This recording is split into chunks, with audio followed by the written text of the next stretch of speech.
ವೀಕ್ಷಕರೇ, ಅಂತೂ ಈ ಸೀಸನ್ನ ಬಿಗ್ ಬಾಸ್ ತನ್ನ ಫಿನಾಲೆ ವಾರಕ್ಕೆ ಬಂದಿದೆ. ಇನ್ನೇನು ಅದರ ವಿನ್ನರ್ ಯಾರು ಅಂತ ತಿಳಿಯಲು ಕೆಲವೇ ದಿನಗಳು ಬಾಕಿ ಇವೆ. ಈಗ ಮನೆಯಲ್ಲಿ ಉಳಿದಿರೋದು 6 ಜನ ಮಾತ್ರ. ವಿನಯ್, ಕಾರ್ತಿಕ್, ಸಂಗೀತ, ಪ್ರತಾಪ್, ಕಾಮಿಡಿ ಸಂತೋಷ್ ಹಾಗೂ ವರ್ತೂರ್ ಸಂತೋಷ್.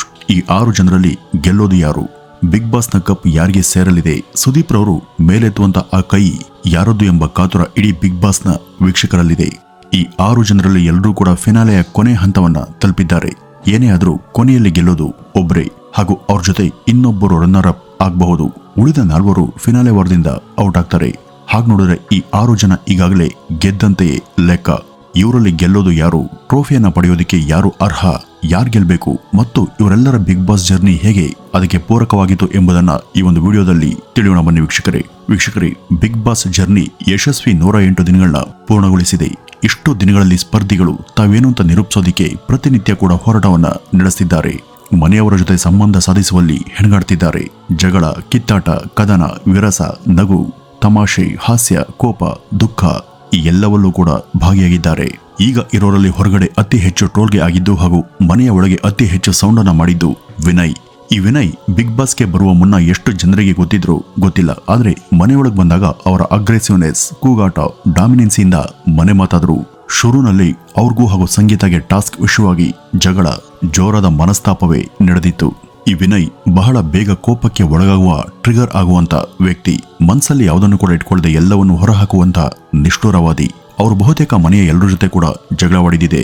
ಕೋಪದ ಭರದಲ್ಲಿ ಈ ವಿನಯ್ ಬಾಯಿಂದ ಕೆಲವು ಸಲ ತೀರಾ ಸಣ್ಣ ಪದಗಳು ಕೂಡ ಹೊರಬಂದಿವೆ. ಸಂಗೀತ, ಪ್ರತಾಪ್, ಕಾರ್ತಿಕ್, ಕಾಮಿಡಿ ಸಂತೋಷ್, ತನಿಷಾ ಮುಂತಾದ ಎಲ್ಲರ ಜೊತೆ ಕೂಡ ವಿನಯ್ ಕಿರಿಕನ್ನ ಮಾಡ್ಕೊಂಡಿದ್ದಾರೆ.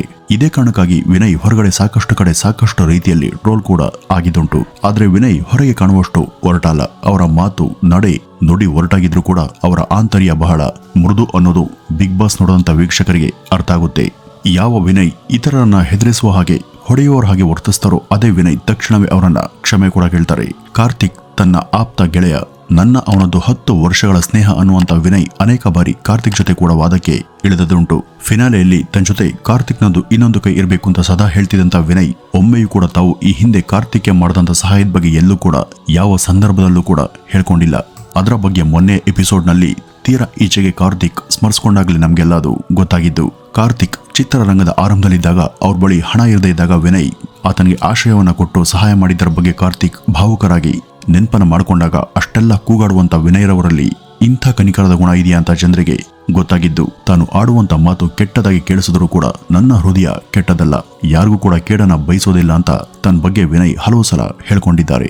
ಈ ವಿನಯ್ ಪ್ರತಾಪ್ರನ್ನ ಏಕವಚನದಿಂದ ಮರ್ಯಾದೆಯಲ್ಲೇ ಟ್ರೀಟ್ ಮಾಡಿದ್ದು ಇಷ್ಟು ದಿವಸ ಹೊರಗಿನ ಪ್ರತಾಪ್ರವರ ಅಭಿಮಾನಿಗಳ ದೃಷ್ಟಿಯಲ್ಲಿ ತೀರಾ ನೆಗೆಟಿವ್ ಆಗಿ ಕಾಣಿಸಿತ್ತು. ಈ ಬಗ್ಗೆ ವಿನಯ್ರನ್ನ ಅನೇಕ ಟ್ರೋಲ್ ಪೇಜ್ಗಳು ತಾರಾಮಾರವಾಗಿ ಬೈದಿದ್ದುಂಟು. ಆದ್ರೆ ನಿನ್ನೆ ಅವರು ಈ ಬಗ್ಗೆ ಕನ್ಫ್ಯೂಸ್ ಮಾಡ್ತಾ, ನಾನು ಯಾವ ರೀತಿ ನನ್ನ ಮಗನನ್ನ ಸಂಬೋಧಿಸ್ತೀನೋ ಅದೇ ರೀತಿ ನನಗಿಂತ ಚಿಕ್ಕವನಾದಂತ ಪ್ರತಾಪ್ನನ್ನು ಕೂಡ ಮಾತನಾಡಿಸ್ದೆ. ಅದನ್ನ ಜನ ತಪ್ಪಾಗಿ ಭಾವಿಸಿದ್ದಾರೆ ಅಂತ ಅನ್ಸುತ್ತೆ. ನನಗೆ ಅವನ ಮೇಲಾಗ್ಲಿ ಅಥವಾ ಇತರರ ಯಾರ ಮೇಲಾಗ್ಲಿ ಯಾವುದೇ ಕೆಟ್ಟ ಅಥವಾ ಕೀಳು ಅಭಿಪ್ರಾಯ ಇಲ್ಲ ಅಂತ ವಿನಯ್ ಹೇಳಿದಾಗ ನೋಡಿದಂತ ವೀಕ್ಷಕರು ವಿನಯರಲ್ಲಿ ಇದ್ದಂತ ಇನ್ನೊಂದು ವ್ಯಕ್ತಿತ್ವವನ್ನ ಗಮನಿಸಿದ್ರು. ಇನ್ನು ಕಾಮಿಡಿ ಸಂತೋಷ್ ಹಾಗೂ ಕಾರ್ತಿಕ್ ಜೊತೆ ವಿನಯ್ ಕೆಲವು ಸಲ ಯಾವುದೋ ಪರಿಸ್ಥಿತಿಯ ಒತ್ತಡಕ್ಕೆ ಸಿಲುಕಿ ಎಷ್ಟೇ ಜಗಳ ಆಡ್ಲಿ ಬೇರೆ ಸಮಯದಲ್ಲಿ ಅವ್ರ ಜೊತೆ ಮೋಜಿನ ಸಮಯವನ್ನ ಕಳೆದಿದ್ದಾರೆ. ಕಾಮಿಡಿ ಸಂತೋಷ್ ಹಾಗೂ ಕಾರ್ತಿಕ್ ಈ ಇಬ್ಬರ ಸ್ನೇಹವನ್ನು ಕಳೆದುಕೊಳ್ಳೋದಕ್ಕೆ ವಿನಯ್ ಯಾವತ್ತೂ ಬಯಸ್ತವರಲ್ಲ. ಇನ್ನು ಮನೆಯ ಎಲ್ಲಾ ಸ್ತ್ರೀಯರ ಜೊತೆ ವಿನಯ್ ಇಟ್ಕೊಂಡಿರುವಂತಹ ಸಂಬಂಧ ಹಾಗೂ ವಿಶ್ವಾಸ ತುಂಬಾ ಪ್ರೌಢವಾದುದು. ಇನ್ನು ಈ ಕಾರ್ತಿಕ್ ಕೂಡ ವಿನ್ನಿಂಗ್ ಸ್ಪರ್ಧಿ ಅನ್ನೋದರಲ್ಲಿ ಯಾವುದೇ ಸಂದೇಹ ಇಲ್ಲ. ಅದಕ್ಕೆ ಪೂರಕವಾಗಿ ಮೊದಲ ದಿನದಿಂದನೂ ಕೂಡ ಇಲ್ಲಿವರೆಗೂ ಅವರು ಟಾಸ್ಕ್ಗಳಲ್ಲಿ ತಮ್ಮ ವಜನನ್ನ ತೋರಿಸಿದ್ದಾರೆ. ಮೊದಲ ವಾರದಲ್ಲಿ ಅಸಮರ್ಥರಾದಾಗ ಈ ಹಣೆಪಟ್ಟಿಯನ್ನ ಸುಳ್ಳು ಅಂತ ನಿರೂಪಿಸೋದರಲ್ಲಿ ಕಾರ್ತಿಕ್ ಪ್ರಮುಖರು. ಆರಂಭದಲ್ಲಿ ಇವರ ಹಾಗೂ ಸಂಗೀತರ ಸ್ನೇಹ ಅದ್ಭುತವಾಗಿತ್ತು. ಸಂಗೀತರ ಪ್ರತಿ ಹಿನ್ನಡೆಯಲ್ಲೂ ಕೂಡ ಕಾರ್ತಿಕ್ ಹಿಂದೆ ನಿಂತು ಆಕೆಗೆ ಧೈರ್ಯವನ್ನು ತುಂಬಿದ್ರು. ಆರಂಭದಲ್ಲಿ ಎಲ್ಲರೂ ಪ್ರತಾಪ್ರವರ ಮೇಲೆ ತಿರುಗಿಬಿದ್ದಾಗ ಅವ್ರಿಗೆ ಸಪೋರ್ಟ್ ಮಾಡಿದ್ದು ಇದೇ ಕಾರ್ತಿಕ್.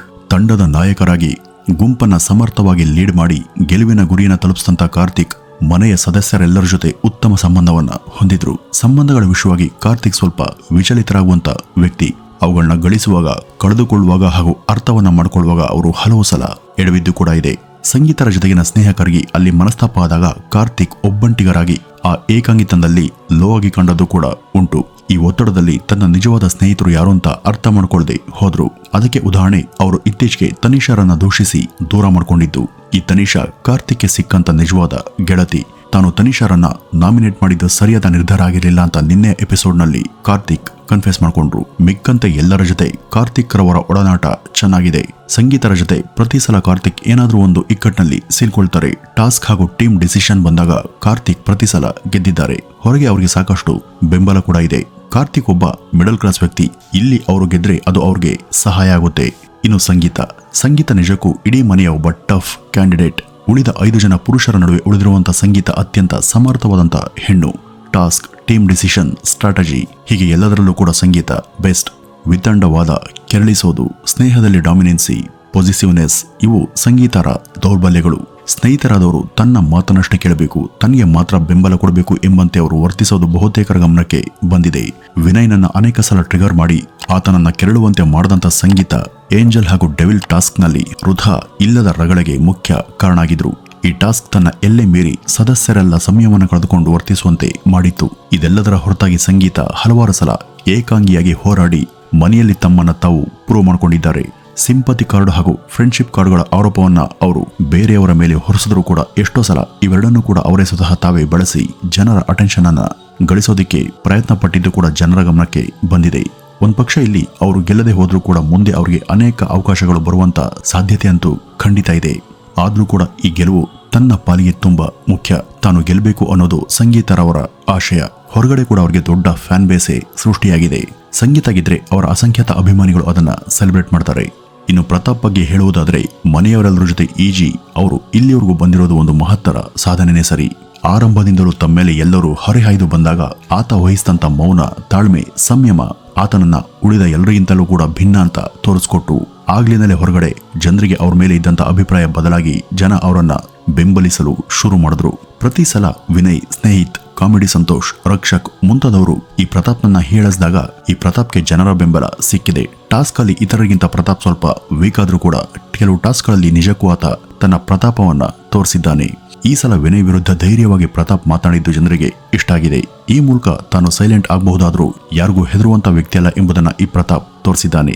ಬಡ ಕುಟುಂಬದ ಪ್ರತಾಪ್ ಈ ಸಲ ಗೆದ್ರೆ ಅದರಿಂದ ಆತನ ಬದುಕಿಗೆ, ಕನಸುಗಳಿಗೆ ಸಾಕಾರ ಸಿಗುತ್ತೆ. ಸದ್ಯಕ್ಕೆ ಹೊರಗಡೆ ಈ ಪ್ರತಾಪ್ಗೆ ಇರುವಷ್ಟು ಬೆಂಬಲ ಹಾಗೂ ಫ್ಯಾನ್ ಬೇಸ್ ಬೇರೆ ಯಾರಿಗೂ ಇಲ್ಲ ಅಂತಾನೆ ಹೇಳಬಹುದು.